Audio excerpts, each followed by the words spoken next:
Jafana na posta limposte.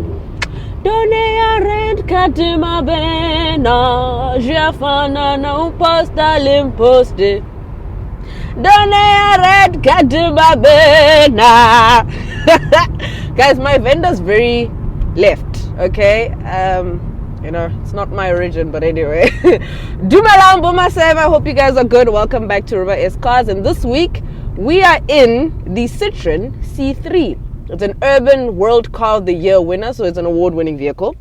And we launched it in May, end of May, in Johannesburg.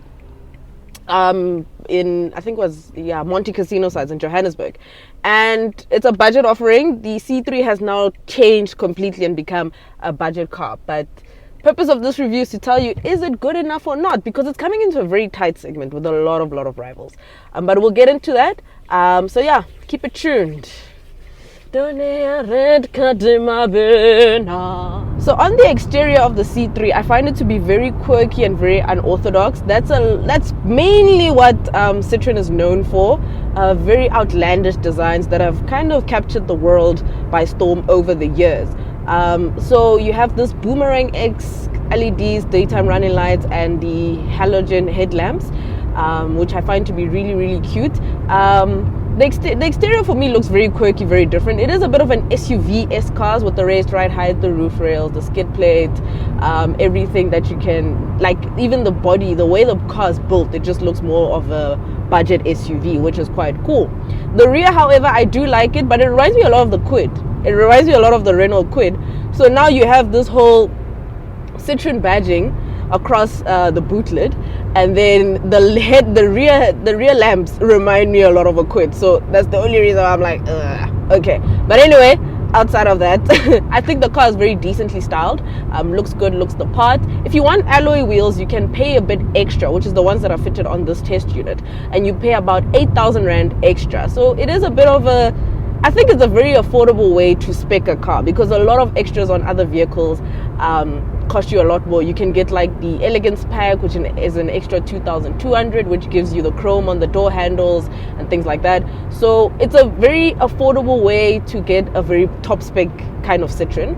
So kudos to them on that. But for me, the exterior is very, very cute, very quirky. It's a very nice city slicker looking kind of car. So I love the exterior. So the interior of the Citroen, the design culture from the outside basically translates into the inside also. You do kind of have that medieval knob to adjust your side mirrors, which I find to be a bit but also I can't really fault it because the Polo Vivo has that, and that costs way more than this, but we'll get into that a bit later. The interior quality is basically like all other budget cars. The plastics are very Bob standard. It's nothing to write home about. Decent quality for what the price is worth. It's what the car's worth. It's fine, really. You have a multifunction steering wheel, which kind of confuses me because sometimes I'll be trying to change the volume, but I'm changing the song. And I just realized that the volume button is on the far left. So yeah, then you have this gorgeous infotainment system, which is very intuitive, very easy to use, very large and imposing. Then when you move your eyes to the instrument cluster in front of you, it's an eyesore. I don't know, Kore, this looks like, CJ from San Andreas on PlayStation 2, what he looked like that pixelated nonsense. Kore, this is worse. Like, he just, because Damanjo Nasnal Mulala, he didn't have a neck. It was just this thing. So I'm just like, oh, you're giving me this gorgeous, urban, very nice infotainment system, and then this thing in the front. Why didn't you just use the space and give me an analog cluster? A ref counter also, that would have been cool. I mean, I get a ref counter, I get an analog cluster in the thingy, in the Celerio. So why couldn't you give it to me here, But other than that, it's a very nice car, like very nice interior, very Bob standard. It really is okay, guys. It's plastics. Like, there's quite a lot of plastics, and I don't think that at 229,000 Rand you'll be expecting Alcantara leather or whatever. So it's an okay interior. It's fine. And then you get to the seats, which I find to be very nice, very well stitched. They look nice. The only fault that I have with them is that after a while they do get a bit uncomfortable. So when you have your fingers in the water for a long time, they shrivel up like prunes. That's what I feel like when I'm driving this car for too long. kind of my bum shrivel up. So because it does get a bit uncomfortable for me. So it kind of feels like I'm sitting on garden chairs. You know those white ones? Something when you're having a braai, those white ones that you take out from the garage. I think everyone has those chairs, guys. I think I don't know, man, those ones. But you guys know what I'm talking about, those ones. So it does get a bit uncomfortable after a while. But yeah, I think the interior is fine. It's very spacious. There's a lot of leg room at the back, so I think occupants can sit very well. My friends were sitting very well in the past weekend in here. The boot space is also quite good. I managed to hoy quite a lot of things in this car, and I think for one person it's probably the most perfect car and perfect entry into the buying market. So overall, I think it's a very well built car. And yeah, so what is powering the Citroen C3? The Citroen C3 is powered by a 1 liter engine that produces 61 kilowatts and 115 newton meters of torque, right? Mated to a 5-speed manual. From launch, they said that there's only manuals in the range. So probably as they update the lineup of the Citroen C3, they'll bring in maybe automatics, but we're yet to find out that. In terms of how it drives, it's a very decent car to drive. It's a very nice 5-speed, does what it needs to do, retains power as best as it can. The only problem is that I think I'm a typical Polo driver, because you know when you're a Polo driver you can move the car from 2. Like I'm a typical Polo Vivo driver, you can move the car from gear 2. This one fails. It does not even idle in gear 2. I think gear 1 is a strong, like I don't know which one is the strongest gear, but even when you're just cruising and idling, you know, sometimes even in other cars you can move on gear 2. You don't have to go all the way back to 1. In this one, it kind of just doesn't have that power, so you have to go back to 1 just to get that push, which kind of just does suck for me. But anyway, yeah, it's a nice 5-speed manual. It's okay to drive, you know, very, very frugal, probably very frugal. This past week I've done 728 kilometers, so almost 1,000 kilometers in a week. And I've only poured 350 rand. So I've been kind of getting good economy from this car, and I've been doing Joburg and back every other day. So I think it's a very economical car. So now we move on to the verdict. What does Riba think about the Citroen C3, right? Okay, so the C3, it's nice. It's okay. It really is nice. Looks good, drives fine. Really, it's a budget car. It basically does what a budget car is supposed to do. It's affordable, it's a good entry into the buying market, and it's a very nice car to look at, and it's decent to drive on a daily. You won't get frustrated with it, so I commend it.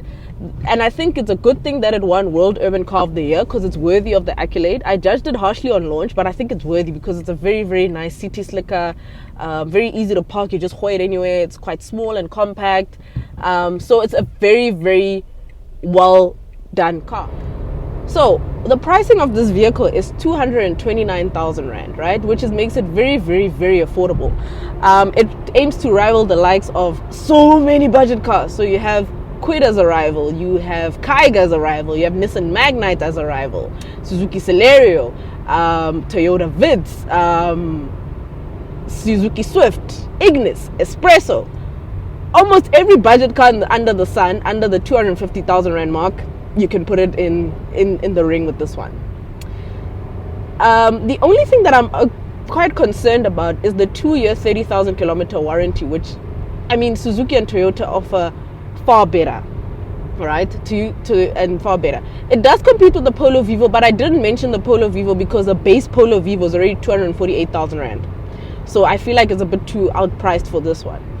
And this one is probably better spec'd than a base Polo Vivo. So that 2-year 30,000 kilometer, yes, you can extend whatever, but I really think this is a car for first-time buyers, and first-time buyers need peace of mind.